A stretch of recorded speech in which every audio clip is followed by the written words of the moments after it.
Hello and welcome to the big picture. 7 years of the working of the Right to Information Act in this country has undoubtedly brought about major changes in the lives of lakhs, if not millions of people in this country.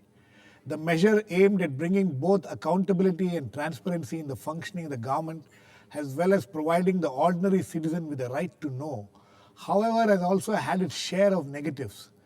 People in authority who have been brought up on the colonial mentality of withholding information are now slowly getting adjusted to the new era of transparency. But many problems still remain for the RTI to become as effective as it is intended to be. One of it is said to be the recent Supreme Court judgment making it mandatory for all information commissions to be headed by a High Court Chief Justice or a Supreme Court judge. The attacks and killings of RTI activists is also a matter of serious concern. There are also complaints and concerns about vexatious and frivolous use of the act. There are also problems relating to deliberate delay by the bureaucracy or finding avenues to avoid providing information. What are the lessons learned in these last 7 years of the working of this most significant piece of legislation in the history of independent India, and what are the lessons to be learned? We will discuss all this today with an eminent panel of guests. I have with me Shailesh Gandhi, former Central Information Commissioner, who actually started out as an RTI activist himself. Subhash Agarwal, the most prominent RTI activist who has filed thousands of RTI applications and has become the bugbear of those in authority. And Ashish Khetan, editor investigations of the Tehelka magazine, which has been taking a critical look at this legislation periodically and using it also. Welcome to all of you. Mr. Gandhi, you were there for 5 years? 3 years and 9 months. 3 years, okay, about 4 years. 4 years. So you had this unique opportunity of, first starting off as an RTI activist yourself, or somebody who fought for this law to come into being, and then being a information commissioner yourself. What are the lessons you have learned from working this act? One fundamental thing I'd say in this 7-year journey of RTI as a national act, one is able to see that it works. Not every time, maybe 20%, 30%, but it actually works and delivers to the normal citizen. It is also changing the power equation in a very small, insignificant manner in favor of the citizen. Right. Whereas otherwise it was most government servants thinking of the citizen as some lowly creature somewhere. That power equation is changing. Right. Individual citizens, even the poorest citizen, is getting empowered. I mean, I'm almost beginning to feel that this is heralding an era where there is greater equality amongst human beings in India. Right. It'll take another 10 years, my guess is, before this kind of real change comes about, which will be significant for the country. As an activist or as a commissioner, I really didn't feel different, to be honest. I think I could only think in terms of transparency, bringing a huge change. You thought about it, but what about your experience of dealing with the bureaucracy? No, you see, as a commissioner, the bureaucracy is hierarchical, largely. Right. So as long as you are a commissioner, they say, yes, sir, how are you? And significant number of orders do get complied. Some orders don't get complied. That's another problem with the government structure itself. But I think dealing with the bureaucracy, because I was an earlier activist, wasn't any problem at all. Okay. Mr. Agarwal, I mean, you have become a legend almost in this, that, how many applications do you file every day? One or two daily. Huh? 1 or 2 daily. Daily. But how many have you filed so far? And how 6, many have you? 6,000. And how many replies have you got to it? Always I get the Almost reply. everything. Yes. You don't have any problem in getting the.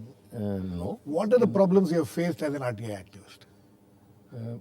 Mostly I face problems with certain public authorities which are allergic to this act. Right. Some are doing very nice, and fortunately Rajya Sabha I consider is amongst the best public authorities to deal with the RTI Act.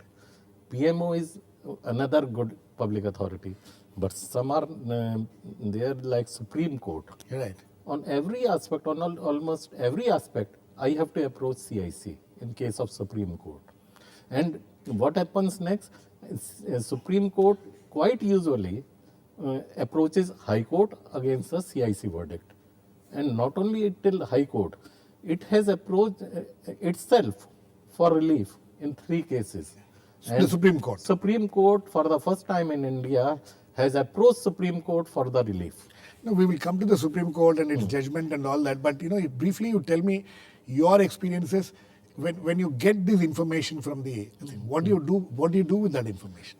I share it with media very extensively. Okay. And this is the way my responses are highlighted and irregularities in the system are exposed, and government tries to modify the system. And this way I utilize right to information as indirectly as a right to action. Right to action. Okay.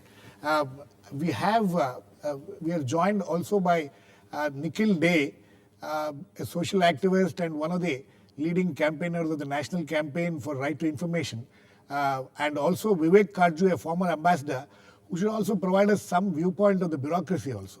Let me go to Nikhil. Nikhil, 7 years of the RTI, you people fought for it tooth and nail, and you made this possible. 7 years of its working. What are the highlights? What are the positives? We'll come to the negatives soon. Yeah, well, I think one of the positives is that yes, we fought for it tooth and nail. One is still fighting for it tooth and nail, but with many, many, many more people joining, which Right. means that this is an act that is a people's act. It has been completely embraced by people all across the country, and they are the real heroes of the RTI. And they are the heroes of making this country work better, be more transparent, be more accountable. Highlights of this is it has changed the relationship of the governed with those governing us. It has made us far more democratic as a nation. It has given poor people a sense of hope that they can put in their foot in the door of an office and ask a question. And it has actually started to define participatory democracy as not just making a vote once every 5 years, but asking questions, demanding answers, and asking for change. That's at the broader level. At the specific level, people have asked information from the smallest village, people who padhe likhe nahi hai, who don't know how to read and write, and it's gone right up to the Prime Minister's office. We have people like Mr. Agarwal who are today with us on this program. Right. Like that, people in every town and every city of this country who are doing a public service, and we have groups and collectives. And RTI in the public domain is the most powerful systemic weapon we can have, or system we can have to correct this country and bring its governance on transparency and democratic platforms. Okay, Mr. Katju, I want your views on how the bureaucracy looks at this act. The Indian bureaucracy, which had a colonial mindset of holding back with information is power kind of attitude. You think they are slowly adjusting, or is there still resistance in the mindset of the people in authority and people in government? No, I think it can be looked at two ways.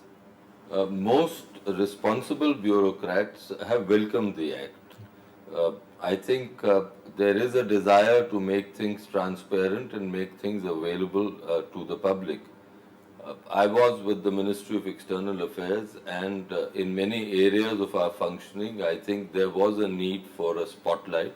Right. So that was welcome. But there were certain aspects which were troubling to me as a diplomat. Right. And one of these aspects related to the conduct of our relations with foreign states. Right.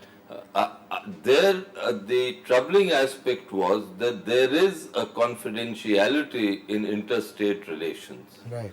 And that is where, when there was a desire for information to be made public, my feeling was that the other state would not be very happy with the release of this information, because this is not the way in which international relations are conducted. Okay.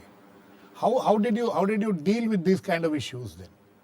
Well, in one case, there was a decision given by the CIC that a committee should be set up. I headed that committee with regard to a certain information. We took the view that it would not be in India's interest to release the information, but the CIC took a different view, and naturally the CIC's view prevailed. My own feeling was that it was not very prudent, but the CIC's view was prevailed, and we complied with the CIC's views. Okay, that's interesting. There is a section 181A which takes care of all the things that Mr. Katju has Right, raised. but obviously that this particular issue which he is talking about did not come under section 81A as That per was the settled CIC decision. Anyway, Ashish, as a media person, this was one of the major things in the past. As media people, it was always difficult. It's always difficult to get information. Has this made the job of a journalist easier now? Well, I don't think so, because journalist, they don't have the luxury of that patience and also that time period which RTI requires. Right. Because you have to pursue RTI application from one tier to another tier. Right. And which is a very time consuming process. And journalism is all about instant Immediacy. stories, immediate and urgent stories. So I don't think that it has helped journalists in a very direct way, but it has helped immensely. Journalism, the profession per se, because we get information from activists like Mr. Agarwal and other such activists, because they very doggedly pursue information from one court of appeal to another appellate authority, and when they get sensitive information which is of larger public interest, most of them, they share the information with journalists, and journalists then use that information to make. And I will give you an example. Recently, most of the information which came out in the public domain of the irrigation scam, the 70,000 crore irrigation scam in Maharashtra, has come through RTI. You did a major work on that. Yes, and all this information, it was a collective effort. There were certain bureaucrats, whistleblowers, who anonymously passed on information to journalists and certain RTI activists, and then certain RTI activists who for the last 1 year have been Pursuing and have been getting information from different places. So the journalists are still not willing to put their own effort into it, except They do. There are a few journalists. We have had some few journalists who are doing this. We do, but I'm saying it has been a game changer overall. Just not see in the context of journalism only, but overall it has been a game changer. It has been a tremendous game changer, as Nikhil pointed out, from the smallest tehsil, from the smallest panchayat to the Prime Minister's office now. That veil of secrecy has been lifted, and it's a huge game changer, and it has brought about a revolution, I would say. And I would say even the anti-corruption movement, that the Anna movement and now the Arvind Kejriwal campaign is a byproduct of this RTI movement. Absolutely. Mr. Gandhi, now coming to the the problems which this what are the lessons to be learned? First before that we will talk about you in some recent interviews. You have been talking about the selection procedure of Information Commissioner itself. That and the Supreme Court order of last month, which says that only a judicial member, there should be 2 members on the bench and 1 member has to be judicial, and all commissions, state and central, has to be headed by a Supreme Court judge or a former High Court Chief Justice. Why? How is it going to affect the functioning of this I am the first to admit that even presently the selection of commissioners is a non-transparent, largely patronage issue. I was quite pleasantly surprised. You said that your own appointment absolutely is flawed. It was like a lottery system. Yes. In most cases it is patronage. In my case, nobody in Delhi knew me, but it was like a lottery and they picked me up. So either way, it's still a flawed process. We have been fighting and saying there should be a transparent process, and let me extend this to beyond information commissions. All commissions in the country are actually our checks and balance of democracy. Right. Most commission selection is this method. Most of them don't function. Most of them are unaccountable. Therefore, we have been saying, let's have a better process. Having said that, the information commissioners have been in the limelight from citizens all the time. So they are under a lot of criticism. Instead of that, and the fact that most of these are over 60-year-olds, what I call a senior citizens club, this high Supreme Court judgment makes it permanent super senior citizens club, because High Court judges retire at 62. So if they come in, they'll come in at 62, 63. And stay for 2 years. Stay for 1 year, 2 years, 65 years is the maximum. That's right. So, some of them make there'll be a desperation to get such high court judges because there won't be so many judges. Besides that, it means two-person benches, which means the output of the commissions will be halved. At the minimum, just arithmetic. If judges come in, they bring their own methods Yes. of dealing with things, which leads to inordinate delays. And just one example is sufficient. The Consumer Act came in 85 or 86. Absolutely.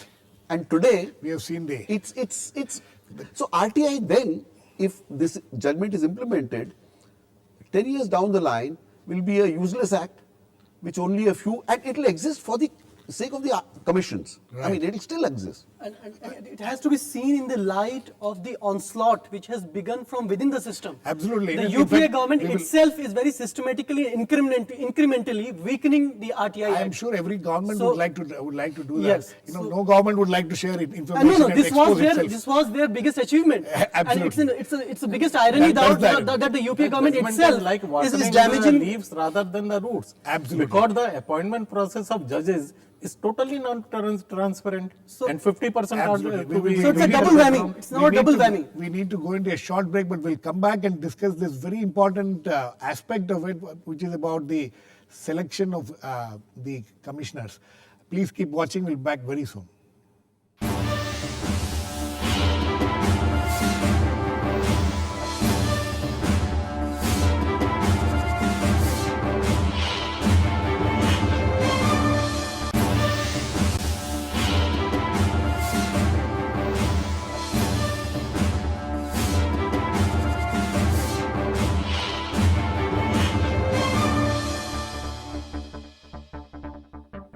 Welcome back. We are looking at the 7 years of the functioning of the RTI Act and looking at what are the lessons which have been learned and are yet to be learned. Let me go to Nikhil. Nikhil, the selection of this information commissioners, this has become a major issue now. You know, when you people started campaigning for something like this, what was it that you had envisaged? As Shailesh Gandhi very frankly admitted that, this kind of lottery system or completely non-transparent system which has been adopted so far, how can that be improved? Yeah, well, initially the selection process was seen as an improvement over existing selection processes for many commissions. Right. There was at least the leader of the opposition in that committee, and there was a possibility that because the law said that it should be persons of eminence from different sectors, that you would have a very multidisciplinary commission Right. that would look at solutions in terms of its expertise and in common sense. Right. Unfortunately, the way our selection process has run, there has been a lot of cooperation between the opposition and the ruling party in many cases to primarily bring in bureaucrats. Right. And the commission that we had all hoped would become a people's commission, because we all fought for the powers for that commission, have, not in all cases, because there have been several good judgments and some good commissioners also, Yes. but have by and large not lived up to the kind of hope that people thought that the commissions would break these structures of secrecy that exist. Today, that court judgment, Yes, Supreme Court judgment, starts off by looking at the problems, but ends up by definitely suggesting a solution that is worse than the problem itself. The Supreme That Court will judgment only make things worse. Nikhil, the So- Supreme Court judgment says that Yeah. in consultation with the Chief Justice of India and Chief Justice of the High Courts, so the judiciary comes into the picture now in the appointment of the commissioners. And because they say that... Absolutely. And not only that, and they say transparent process for the other commissioners, but this double standards for the judiciary comes across very clearly, because for the judicial appointments, they have again that same system where the Chief Justice will decide. Right. But that doesn't mean in consultation with the people, doesn't mean a transparent process of putting on the website, doesn't mean asking for comments. And actually in all our commissions, as Mr. Shailesh Gandhi said, we very badly need to make that process open and transparent with open hearings before the appointment. Okay. Mr. Katju, what is your take on the selection process? And also it's interesting that if you see the Supreme Court judgment, it talks of doctrine of precedence, and it says that there are several judgments of the Supreme Court and High Court, so the information commissioners will have to look at all those things. So I think that is the reasoning behind them saying that the commission should be headed by the judges. I think the Supreme Court has overreached itself, not only in this judgment, but the precedent was set in the judges' appointment judgment. I've long believed, I'm not a judge, but I have some familiarity with judges because of personal reasons. I think the judgment is completely unconstitutional. The power of appointment vests with the executive. Right. The Supreme Court judgment in the judge's case as well as in this case wants to now usurp that power. Right. That's point one. I think it's very good that a review petition has been filed Right. by the government, and that the Supreme Court has simply no business to start saying how not only that judges will be appointed, but how the judges will be appointed. Right. Now they want to usurp all powers to themselves. That is one. Second, I entirely agree with my co-panelists that the process of appointment of chief of information commissioners and CIC should be completely transparent, and I regret to say that too many of my my ex-colleagues are in the information commissions. Okay. There is In fact, that is, Ashish, see, it's always the bureaucrats who are known to withhold information, who have been trained to withhold information in this country. They become information commissioners. We see this happening all over, and there have also been cases where political appointments have taken place. People who are actually political workers have been appointed as. And also there has been political opposition to certain names. Exactly. Yes. So how do we overcome all these things? Well, we have to get out of this stranglehold of both the executive and this now judicial overreach. Because what are the two biggest evils which are marring our democracy today? One is red tapeism within the executive. Two is the prolonged, never-ending judicial processes. And now we see that both these evils are trying to make inroads into the RTI Act, which was supposed to be a success story. Mr. So Gandhi, we have bureaucrats on one hand being appointed as information commissioners who, as you rightly said, have been trained in hiding information. And now you see judges, retired judges coming and working as information commissioners, who all along are known for giving adjournments, prolonging a process, and turning it into a never-ending judicial process, Right. and then the lawyers will follow the suit. Absolutely, Mr. Gandhi. Now, there is another important thing as far as this act, the way the working of the act has taken place. One is actually we need to take note of it, and I'm sure you must have come about this kind of vexatious applications and applications, frivolous applications or motivated applications. How do you deal with them? Firstly, in my experience as a commissioner, and I have decided more cases than any commissioner in the country. That's because you didn't carry the burden of a bureaucrat, having been a bureaucrat in the past. Nor was I a retired judge. In fact, according to Mr. Agarwal, the judiciary is probably a little worse than the bureaucracy. I mean, if I go by his. No, if you see the pending cases in the country, then in which case the whole system does not exist. But I would say that the vexatious or frivolous harassment cases. This is a reflection of whatever is there in society. My own analysis, this is no more than 10-12% of the total appeals that I have seen. Yes. And if you really think of it, all this kind of people will come to the commission. So therefore, at base level, it is probably likely to be no more than 3 or 4%. And this will happen. I'm telling you, you have a Dowry Act, you have an Atrocities Act, you have Sexual Harassment Act. Yes. All of these acts, can anyone say they are not misused? Misuse will remain depending on the society's composition. Right. So, but I don't think that this is not something which you think is a matter of serious concern. Let me put it like this. There are cases we all heard of. A person takes a knife, slashes himself, goes to the police and says, so-and-so slashed me. So what should we do? Dispense with the CRPC and IPC. Okay, but Mr. Agarwal, we are running out of time, but I want to touch on other issue. The one of, we have any number of RTI activists. Many of them have been killed. Many are continue to be attacked. I mean, is it because you're based in Delhi and you have this protection? Yes. But Yes. there are a lot of RTI activists in smaller places who don't have this protection, who are exposed to attacks and even killings. How do we? Is there any solution to that at all? See, fortunately, I am based in Delhi, Yes. and in most of my I'm sure petitions- many of your petitions must have hurt a lot of people. Yes, but most of my petitions were against the public authority which is sober. Okay. But in case of corrupt public authorities Right. like municipal corporation, Right.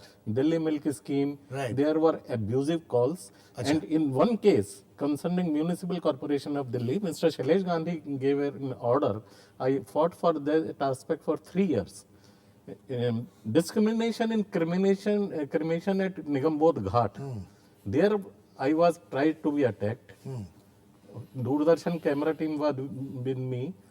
Camera was snatched. Their reels were snatched. Papers were snatched. This happened with me also. Okay. All the corrupt public authorities and which are in collision with these mafia groups. Right. These are involved in attacks. Okay, Nikhil, last words to you. We are completely running out of time.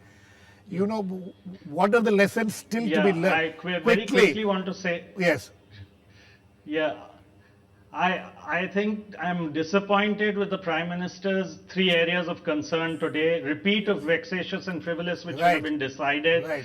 Saying that private-public partnerships now have to come out of the scope. Yes, And you number 3, privacy being used as an issue which is already there protected under RTI. I think it's an act that's done great things. We need to strengthen it, make it more powerful. There is enough in the act to already protect the people who need to be protected. We need to celebrate those who have used the RTI Act, strengthen their hand. We need a whistleblower protection law as mentioned by the PM and a grievance redress law. We need that in the next session of Parliament so that we can have RTI part 2 and 3 and take this forward. Okay.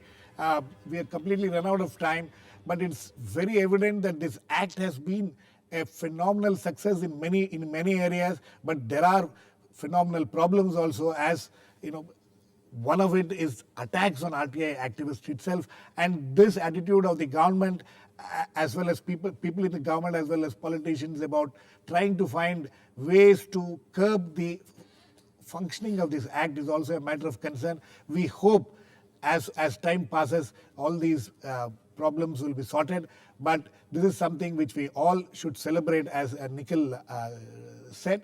Thanks to all my guests. Thank you, Nikhil Day, Vivek Katju, Shailesh Gandhi, Subhash Agarwal, and Ashish Khetan. Please keep watching. We'll come back with another issue on the big picture, same time on Monday.